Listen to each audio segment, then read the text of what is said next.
Boa noite, gente linda.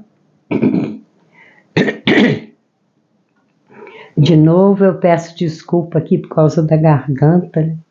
Um dia tá frio demais, no outro dia tá gelado, no outro dia tá quente demais, igual hoje. Esquentou, esfriou, agora tornou a esquentar.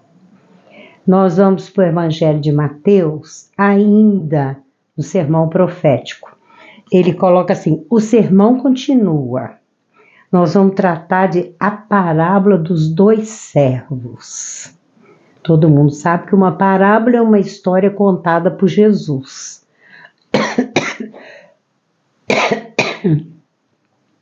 Os servos é aquele que trabalha para o Senhor, para Jesus. Aquele que serve a Ele, né? Então aqui está se tratando de dois servos. Está no Evangelho de Mateus, naquele fantástico capítulo 24, que é o penúltimo capítulo do sermão profético, em que ele trata dessa parábola dos dois servos. Capítulo 24, do versículo 45 até o 51. É pequenininha a parábola, mas é interessante. E eu estou assim, intuída a falar sobre o sermão profético, sobre esses últimos dias. Eu tenho tido vontade só de falar disso. E eu vou trazer trechos aleatórios, mas de todos os 3 capítulos do sermão profético. Vamos lá então.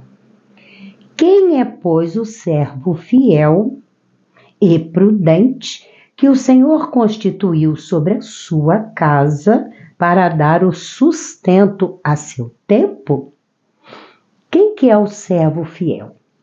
É todo aquele que toma conhecimento dos ensinamentos de Jesus, passa a ser discípulo, servo do Senhor, e ele constitui esses servos para tomar conta da sua casa. Qual que é a casa de Jesus? É o planeta Terra.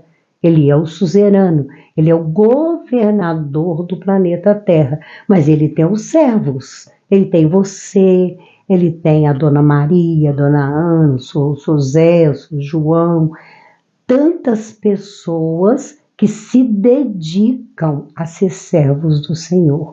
Não importa o cargo, a posição social, se tem uma religião ou se não tem, pode até ser ateu.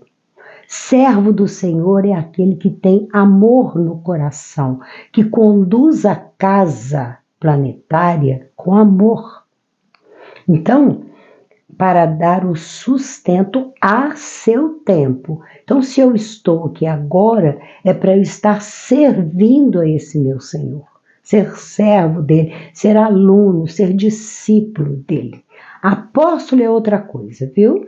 Tem gente aí que se coloca o nome de apóstolo, mas é assim, uma verdadeira arrogância, porque apóstolos de Jesus foram só aqueles 12, depois 13, né? Quando Judas faleceu, foi colocado Matias no lugar dele. Então, a seu tempo, esse tempo agora é seu, esse tempo é meu, para servir o Senhor.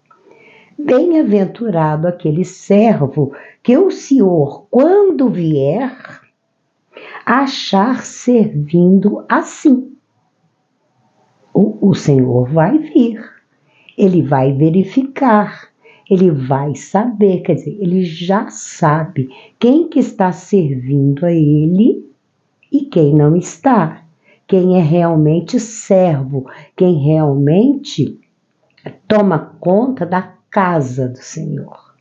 Jesus não partiu, Jesus desencarnou, mas ele continua sendo governador do planeta Terra.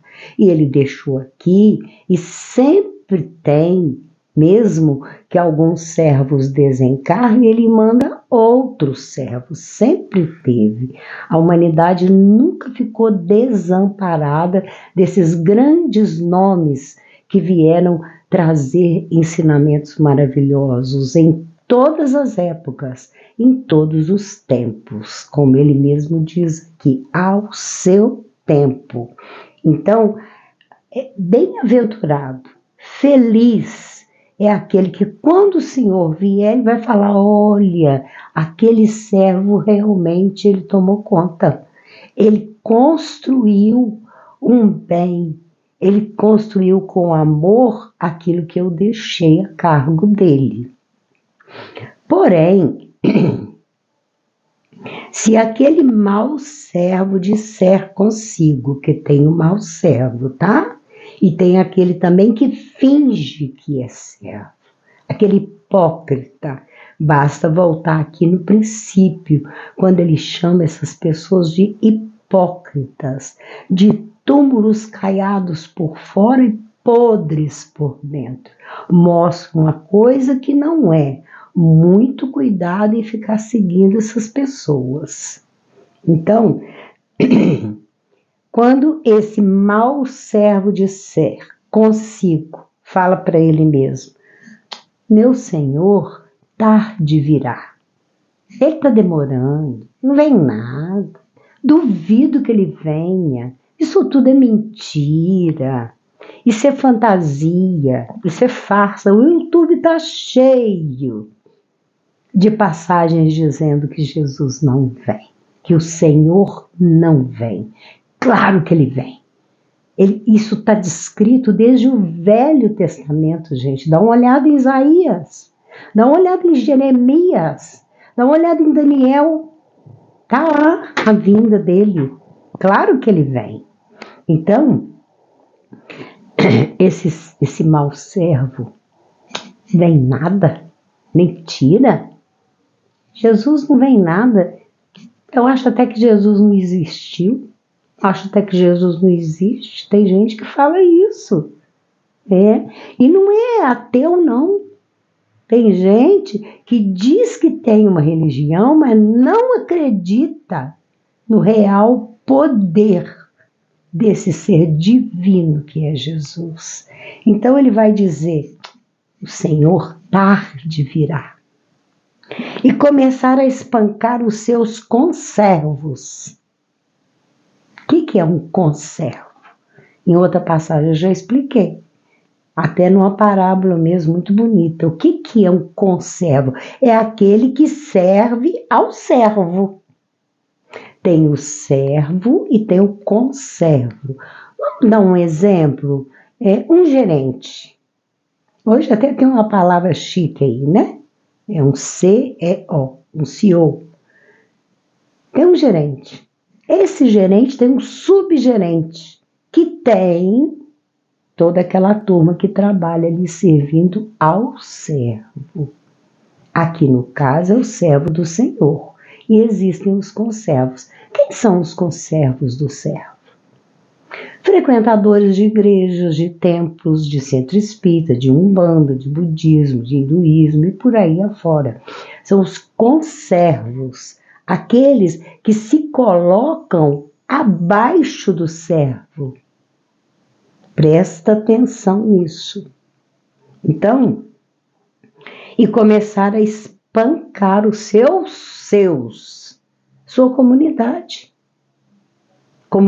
da sua igreja, os seus conservos, e a comer e a beber com os temulentos. Claro que eu fui pro Google, né, gente? O que é temulento?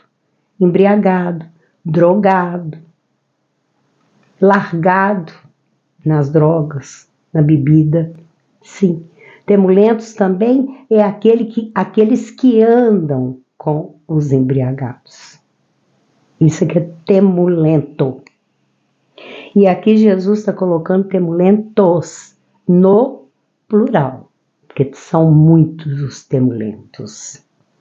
Virá o Senhor daquele servo num dia, ao Senhor chegando, em que o não espera, porque esse dia ninguém sabe. Jesus mesmo fala: nem o filho sabe. O filho é ele, filho de Deus. enviado aqui para trazer a boa nova para nós. Nem o filho sabe, somente o pai. Só o pai que sabe o dia. E a hora em que ele não sabe. Não sabe o dia, não sabe a hora. Vai ser assim, ó. De uma hora para outra. Pode esperar. Vai ser um desastre de pessoas lamuriando, gritando, chorando, emotivas, porque não acreditaram na vinda dele. Aquela nave maravilhosa, majestosa, como diz João no Apocalipse, ataviada, enfeitada, iluminada, imensa, imensa. A hora que ela descer, vai ser um ranger de dente.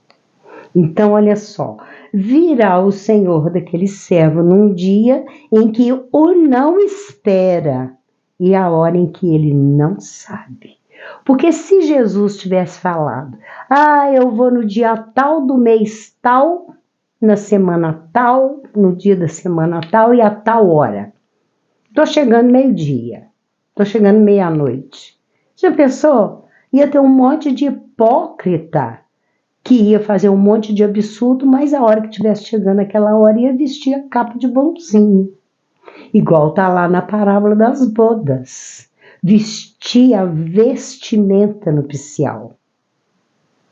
Reveste de uma capa, mas por dentro é um túmulo podre.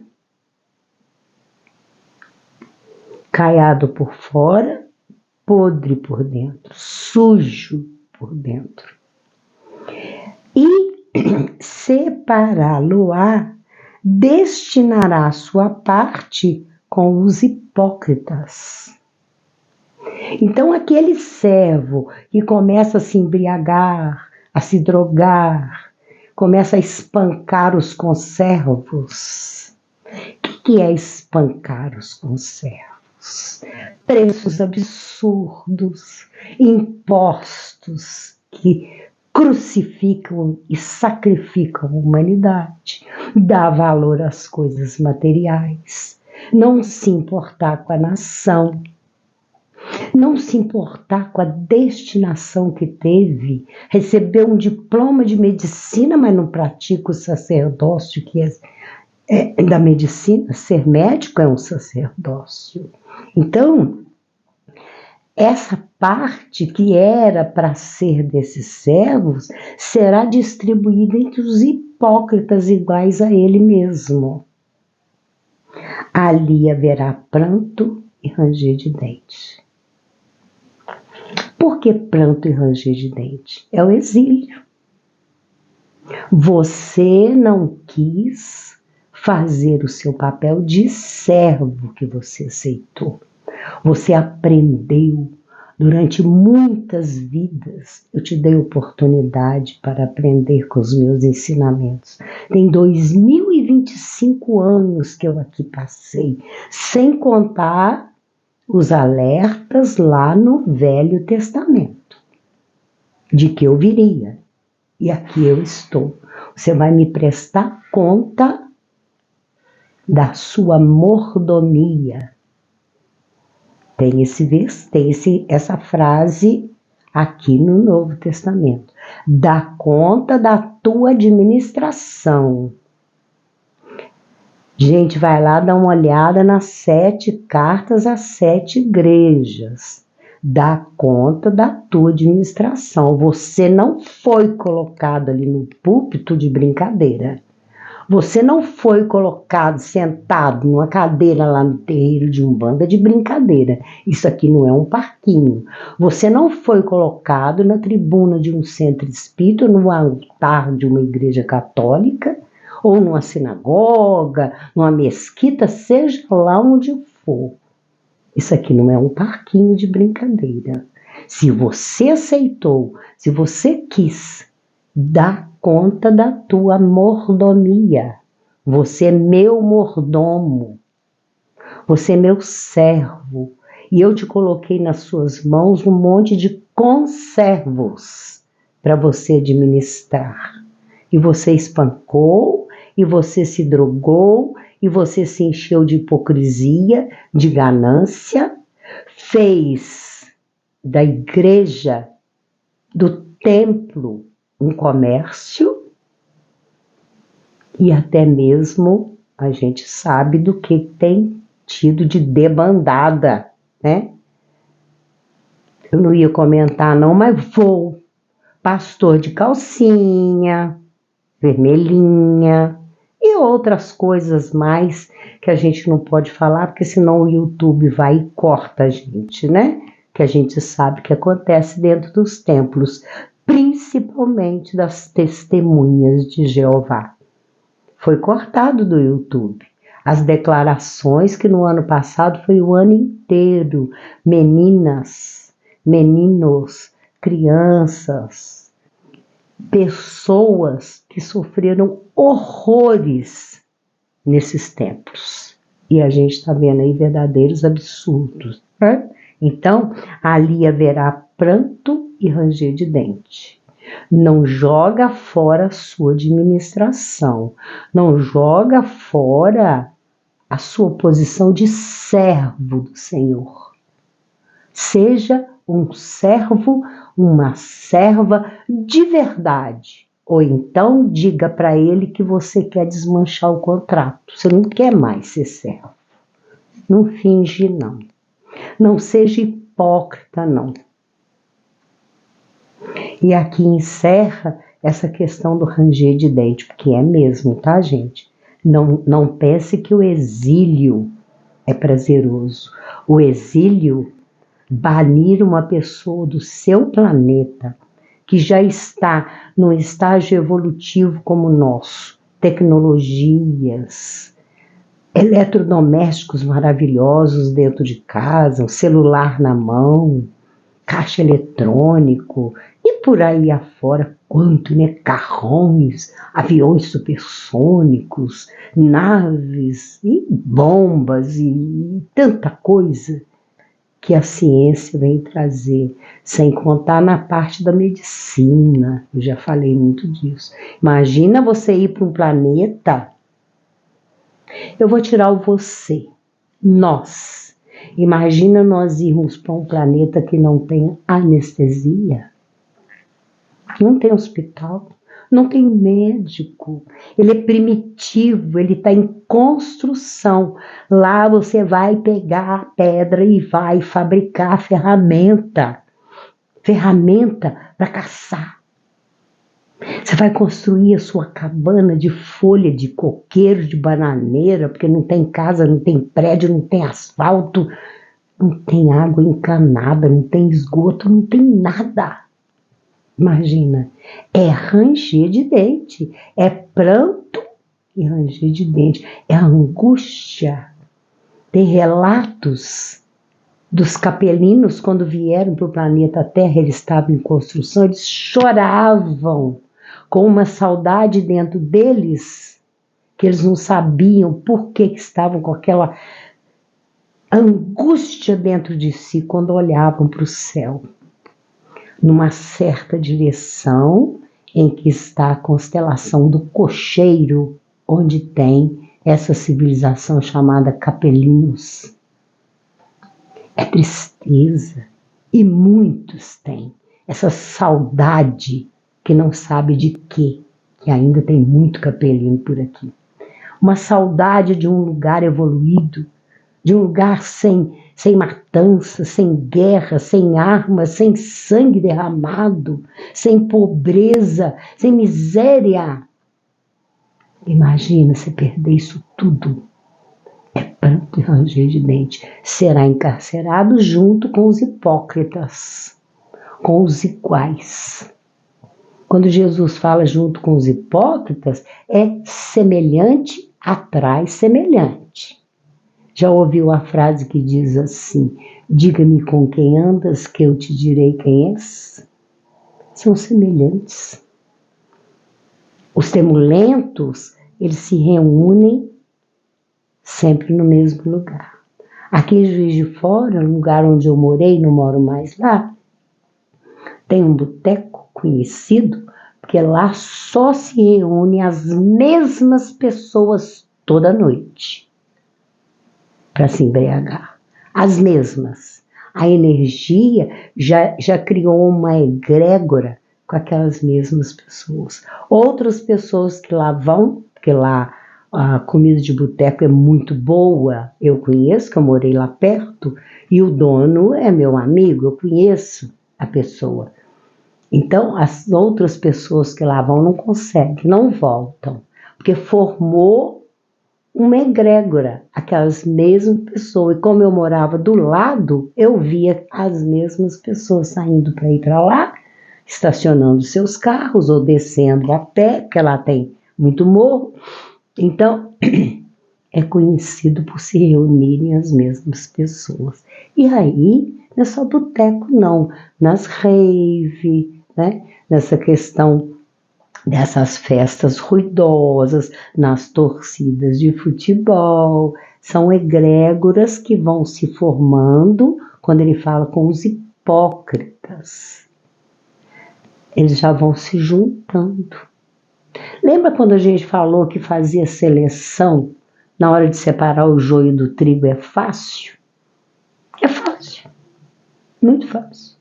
Não vai assim pegar a pessoa pelo colarinho e falar você vai, você fica, você é bonzinho, você é malzinho, você é isso, você é aquilo. A gente mesmo é que se classifica pelos pendores, a gente mesmo faz isso.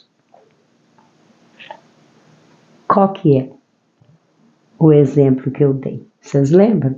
Pega um saco, enche esse saco de farinha ou de palha, pega limalhas.